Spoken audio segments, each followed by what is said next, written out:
कितनी बार इस लड़की को समझाया था। इमाम साहब आए हुए थे, मेहमान आए हुए थे हमसे ताज़ियत के लिए, अपनी आंखों से सब देख रही थी। अगर जरा भी शराफत होती ना तो सर शर्म से झुकाती, दरवाजा बंद करके बैठती, कमरे से बाहर एक कदम भी ना निकालती। लेकिन देखो उस बेहिस औरत ने क्या किया। हमारी कोई इज्जत नहीं की और न ही मरहूम की बरसी की कोई इज्जत की। पारान, आज ये लड़की अपनी हद से गुजर गई है। बेहतर होगा कि तुम उसे तमीज से रहना सिखाओ। अगर तुम ये नहीं कर बस ठीक है दादी जान, बस ठीक है, जो जरूरी हुआ वो करूंगा मैं। अब कुछ मत बोले आप।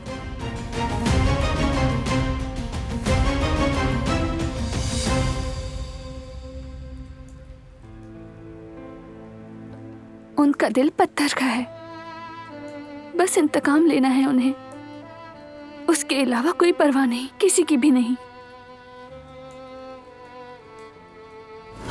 ऊपर जाओ। लेकिन मैंने कहा ऊपर जाओ।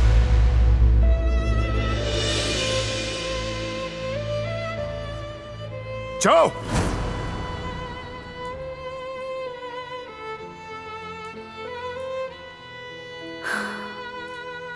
मैं जाकर बात करूंगी।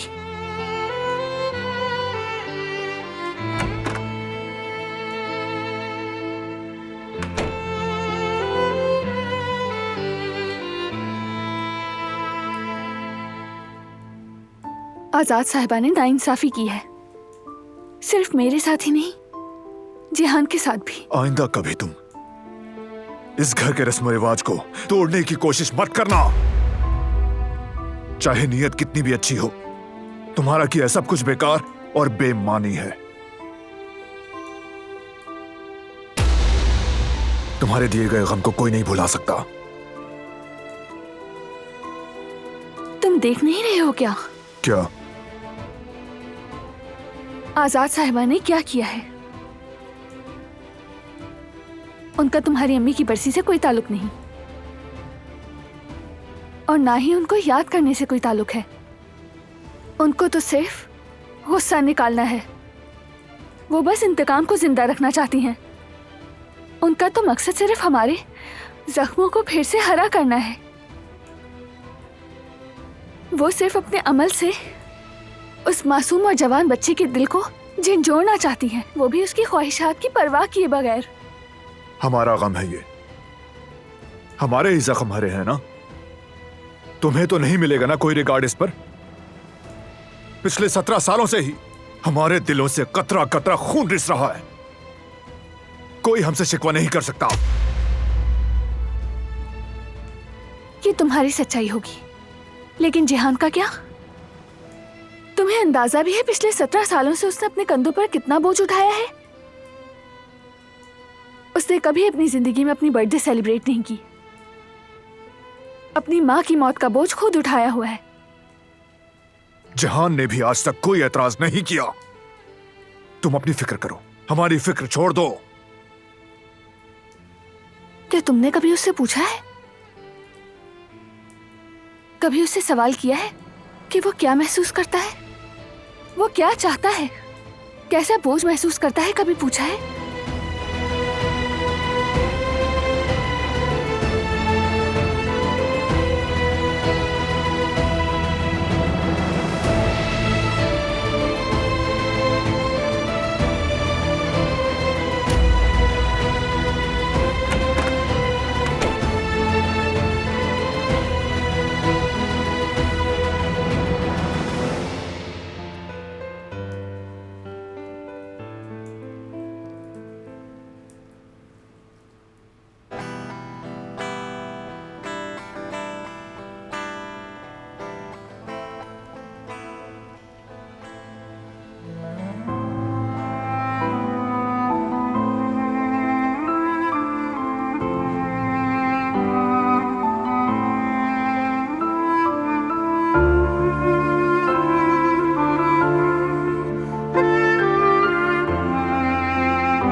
तुम चाहती हो हम वो दिन भूल जाएं?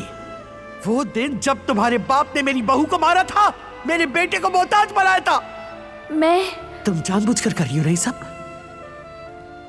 मेरे घर की बुनियाद उसी दिन टूट गई थी, सिर्फ और सिर्फ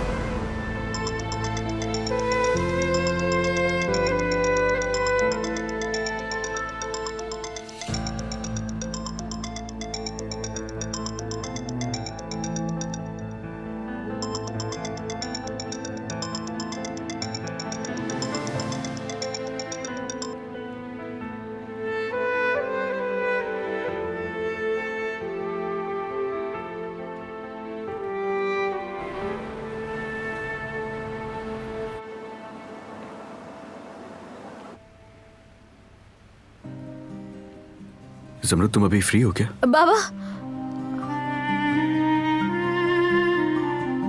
वो मुझे थोड़ी पढ़ाई करनी है, मैं जल्दी घर जा सकती हूँ आज? ठीक है बेटा, तुम जाकर पढ़ लो।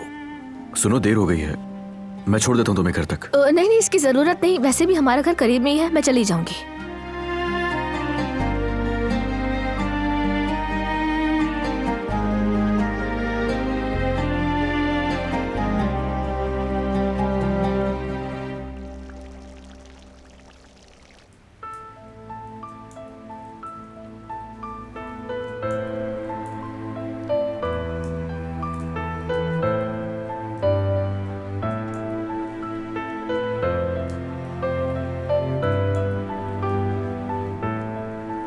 इस घर के रस्म रिवाज को तोड़ने की कोशिश मत करना,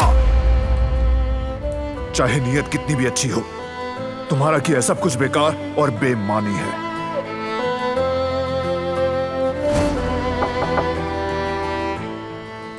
आ जाए।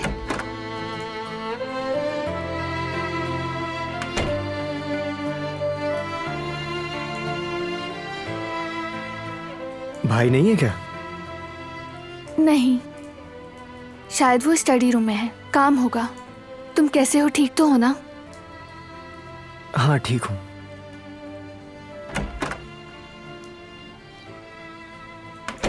जेहान, क्या हुआ, खैरियत? कुछ नहीं भाई, बस आपसे थोड़ी बात करनी थी। चलो आओ नीचे चलते हैं। यहीं बात कर लेते हैं, यहीं ठीक है।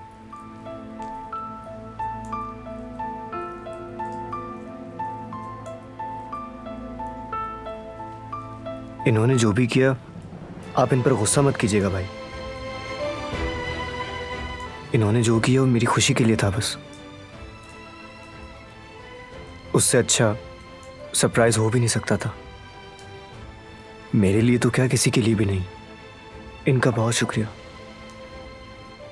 मैंने तो ये सोचना भी छोड़ दिया था कि अपनी बर्थडे पे केक देखूंगा।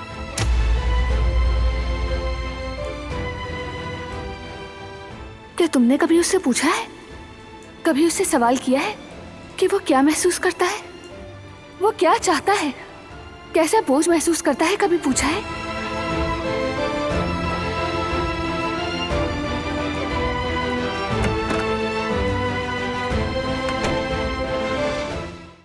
वो कहानियाँ अधूरी जो न हो सके कि पूरी, उन्हें मैं भी क्यों सुनाऊं, उन्हें तुम भी क्यों सुनाओ।